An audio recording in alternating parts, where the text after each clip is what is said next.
Joining me now, Scott Taylor, former House member, so he knows a little bit about the General Assembly convening Wednesday, former Congressman, 2nd District, and he was running for U.S. Senate. Not sure what he's doing now, but he's going to tell us. Scott Taylor, Merry Christmas, Happy New Year, Happy 2020. Great to have you, man.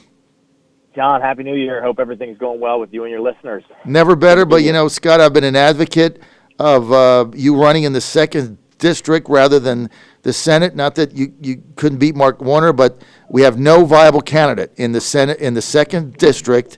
And in the land of the blind, the one-eyed man is king. If you don't run, Lauria's going to win that seat, and then they're going to bake the cake, change the district, and that she'll be in there for life. I agree with that assessment, 100%. So, what are you going to do? Well, John, we need change at all levels of leadership in Virginia, of course. I believe that wholeheartedly. I do believe that Mark is vulnerable.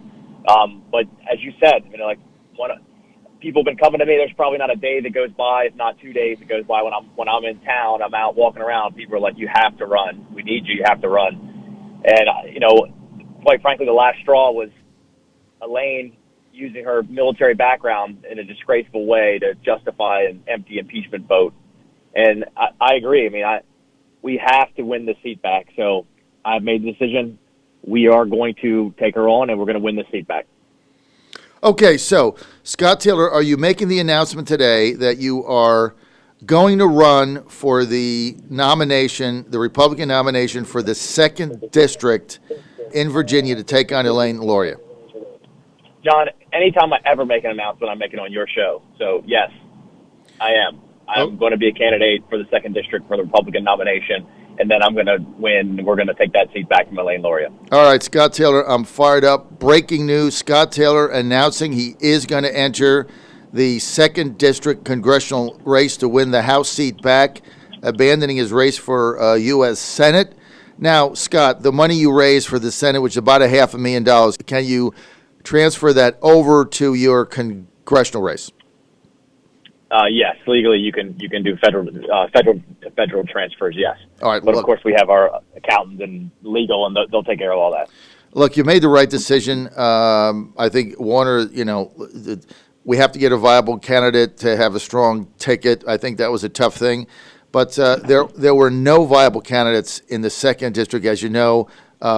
We've been talking about this for some time.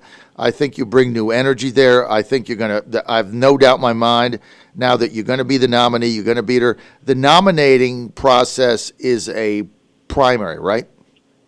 That's correct. It is a primary, and we've spoken to the NRCC, and they essentially said, we want you, we need you. If you're in, this will be the number one race of our focus in this region. Okay, so you have look that district is a Republican district. It's a swing district, right? It's had it is. But we've had 5 Congress people in the last 10 years. Right. So it is a swing. But look, you know the district, you know the people. Now, the first criticism you're going to get is over the signatures, and they're going to be saying, "Well, that's why you got beat the last time. What's different?" How do you explain that? Well, I think there were numerous factors that got involved last time. That's certainly one of them. You also had Corey Stewart, who lost by 16 points, and he's, was the top of the ticket that sort of weighs you down. We had to get 15,000. There were 15,000 people who voted for me and Tim Kaine, which is kind of crazy when you think about it. You also had, of course, historic midterms. Party in power loses seats.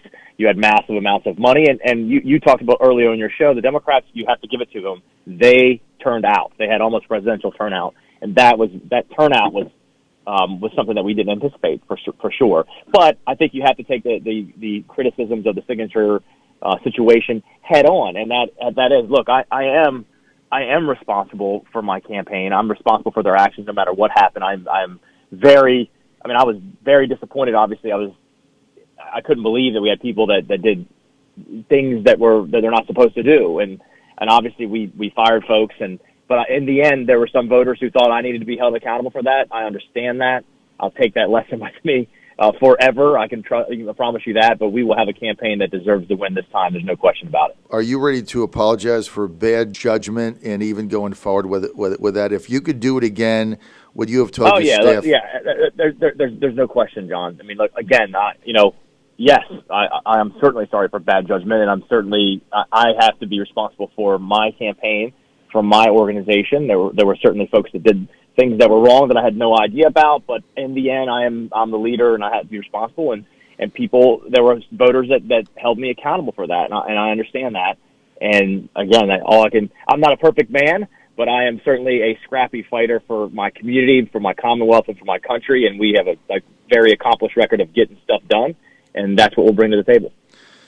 All right, Scott Taylor announcing he is in the race for the Republican nomination in the 2nd District in Virginia in order to be the Republican candidate to take on Elaine Lauria, who I think is one of the most vulnerable candidates in that district. She's a weak candidate. She was for impeachment, Scott, before any of the evidence came out, right? Before the first day of the first hearing, she was for impeachment. I mean, Elaine Lauria is not at all who she said she was, and she's exactly who we said she was. She's in the pocket of Pelosi. She's voted for her 98% of the time. What you just mentioned was these girls that have national security backgrounds. They came out way before there was any bit of evidence whatsoever, and they did so, this op-ed, to create political cover for moderates to allow Pelosi to move forward. There's no question about that. So, and I think you had Nick on here earlier and talking about Spanberger hasn't said anything about the Middle East situation. Neither has Elaine.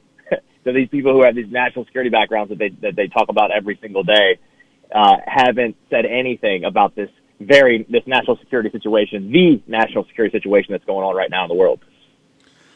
Not a peep out of her. I want to get to Nancy Pelosi's statement. By the way, everybody, we're with Scott Taylor. Scott is now a candidate for Congress to win his former seat back. That is the 2nd District of Virginia. That's the Virginia Beach, Norfolk, Eastern Shore, goes up through some of the peninsula up to Williamsburg. Scott Taylor announcing today he is in the race for U.S. Congress to take the seat back from Elaine Lauria, who I think has been a disaster. I think she's the weakest candidate they've got. Abigail Spanberger is a much tougher candidate than she'll ever be. So we'll see how it plays out. Yesterday, Speaker Nancy Pelosi announced in a statement that the House is going to vote this week on a resolution that would limit the president's war powers against Iran. She said the resolution reasserts Congress' long-established oversight responsibilities by mandating that if no further congressional action is taken, the administration's military hostilities with regard to Iran cease in 30 days.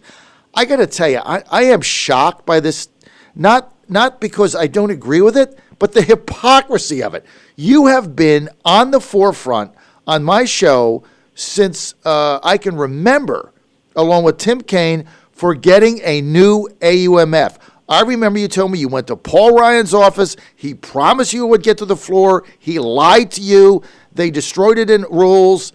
She was a speaker in the past. She didn't get it done. Boehner didn't get it done. She didn't get it done in the 12 months she's been there. Now, all of a sudden, they want to question the president's powers when you have been calling on it for 4 years. What's the deal with these people?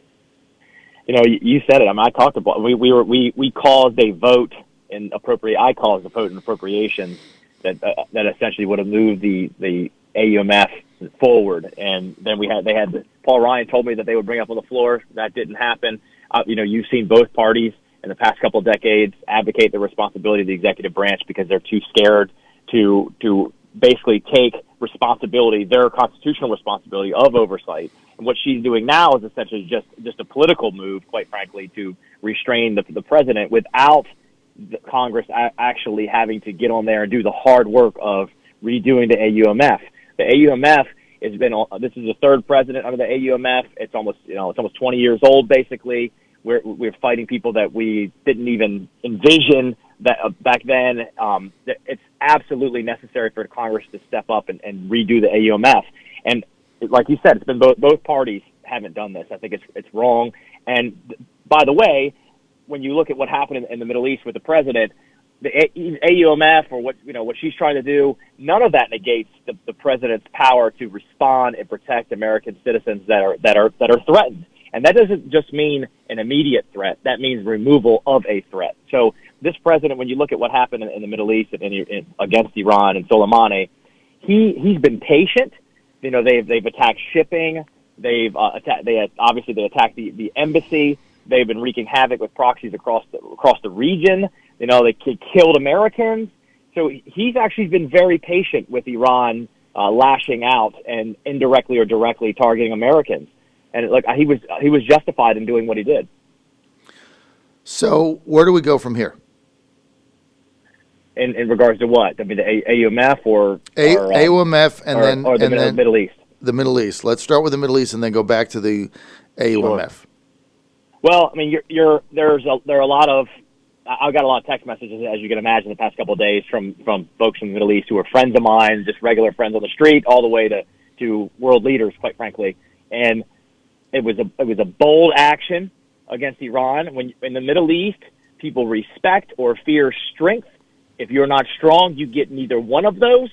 So this was a big move by the president for sure. And obviously, the last two presidents could have done this. They did not do this, but it sets the rules of the game. It tells the Iranians, and probably more importantly, tells their proxies, no one is safe. You attack Americans, no one's safe, and this guy can get hit. Now, that being said, I don't want war, obviously. I've buried more friends of mine than I wish on anyone, so we don't want war, but you have got to send a message that Americans under attack, this president will not hesitate to act, and I think that's exactly what happened. Now, you are seeing backlash, and that's understandable.